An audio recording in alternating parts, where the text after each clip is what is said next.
Hi everybody, I'm Tara from Crooked Row. And I'm Christopher. And today, as you can see, our garlic is definitely ready to be pulled.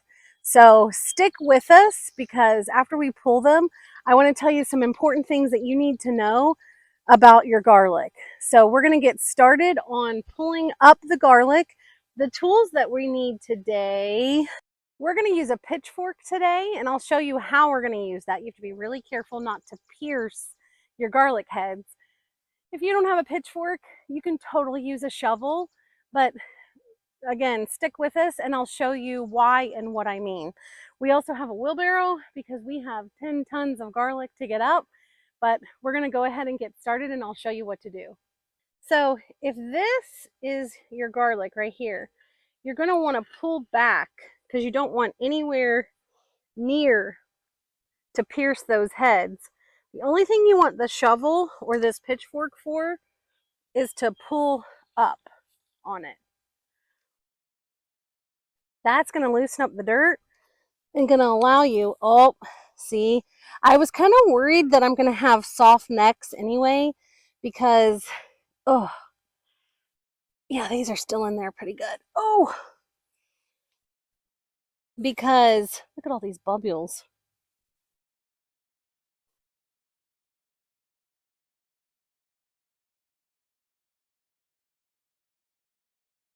That will be elephant garlic in the future.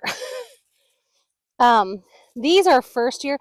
Actually, I think I planted these to get these. And so what I'll do is I will replant these and this will turn into huge elephant garlic. But we're just going to pull these out and set them aside.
Okay, we are now under the barn.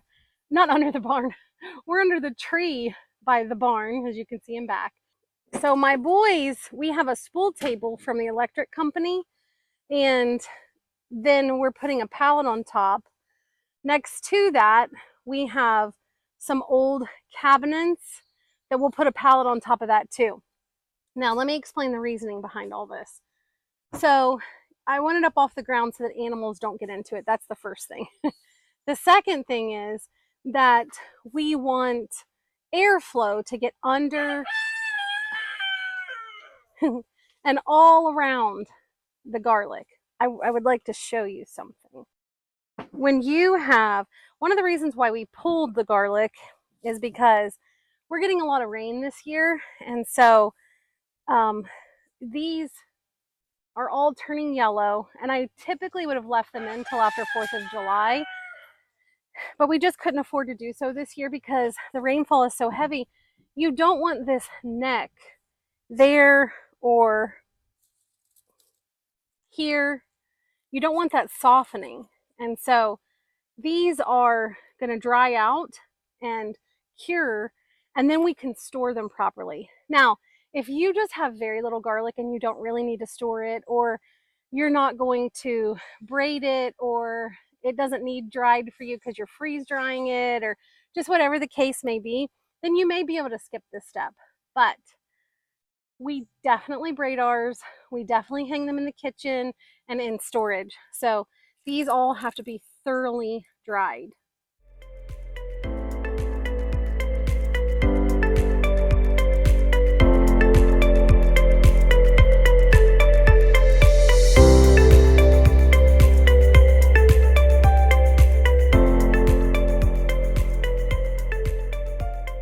Okay, so we have 3 pallets full of garlic, and I want to explain, just kind of reiterate again, the entire point is that you are going to allow these to dry properly. Ohio has very humid weather, and so we don't want any of this molding. Um, even like I'll clean all these up later, but you want these to be able to dry out and kind of cure um, without the necks harboring mold. You also don't want your cloves to harbor mold. If you don't have pallets like we do, which pallets are free everywhere, so just look around, look on Facebook, go to factories, you can get pallets anywhere. If you cannot locate pallets, I've seen people who stack milk crates, and some people just put them right on tables and they still have enough air circulation. But I want to also tell you that you can put them up in a shady spot somewhere. You're going to have to protect them from rain, of course. Today it is not supposed to rain here. Eventually we will move these maybe either into the barn or in our carport so that they can finish curing, and it's going to take a bit. Some people has theirs dry for about 10 days. Sometimes I just keep coming out and kind of feeling them over. You can tell when you touch this, that is just still such live material. I mean, you can feel it. So, um, so we'll let this completely dry. We have garlic braiding videos, and we'll link that below um, if you want to braid your garlic. I braid mine when they're completely dry. The reason why I do that is because we have such a humid climate here. There was a year that I braided it when it was green, and there was like rot. I had garlic bulbs that started falling off of them.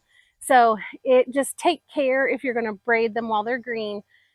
Definitely try and braid them while they're dry. People say that you can't braid them while they're dry, but you absolutely can braid them while they're dry.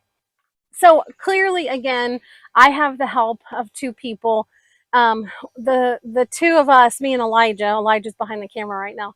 Elijah and I, we are the ones that planted that, right? Yeah. Yeah. We planted that, but clearly the 2 boys have helped me harvest all of that. We are in tremendous bulk. I mean, clearly, when you can fill 3 pallets full of garlic, you've got a lot of garlic. And so, um, if you don't have that help, still plant garlic. Even if you're only doing 10 garlic, like definitely just do it. So remember, if we can plant, harvest, and dry our garlic, Anybody anybody can. can. Thanks. Thanks. Bye. Bye.